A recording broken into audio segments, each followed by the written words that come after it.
That violation notice wasn't just paper. It was a declaration of war dressed in legal jargon. Brenda's letter accused me of improper storage of automotive materials and environmental negligence impacting community aesthetics. It was printed on glossy HOA letterhead, as if the font itself was smug. According to her, my workshop full of motorcycle parts was lowering property values for her million-dollar neighbors. I walked down to her office, letter in hand, boots still muddy from the creek. She met me with that same smile, polite on the surface, poison underneath. "Mr. Brennan," she said, gesturing for me to sit. "We just want to maintain harmony in the neighborhood. If you could clean up your property a bit."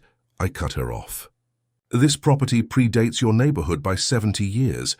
It's not part of your HOA, and it never will be." Her smile flickered, just for a second. Then she leaned back, crossed her arms, and said, "We'll see about that."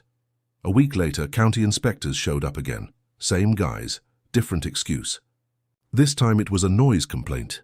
Then came a zoning inquiry. Then a mysterious delay on my annual property tax processing. Each one cost me time, money, and patience.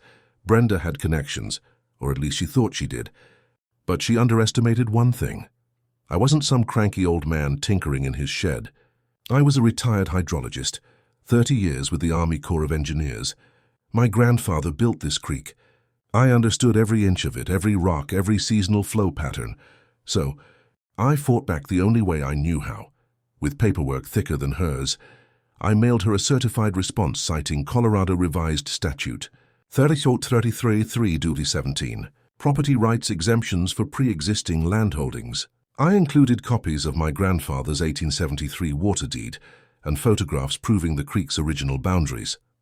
2 days later, her Tesla slowed in front of my driveway, then sped off without stopping.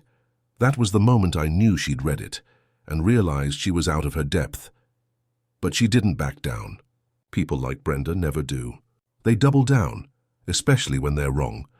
And when she found out that my creek and the one her subdivision backed up to carried legally protected water rights older than her entire HOA, she decided to take it personally. That's when she made her first real mistake. She decided to mess with the creek itself.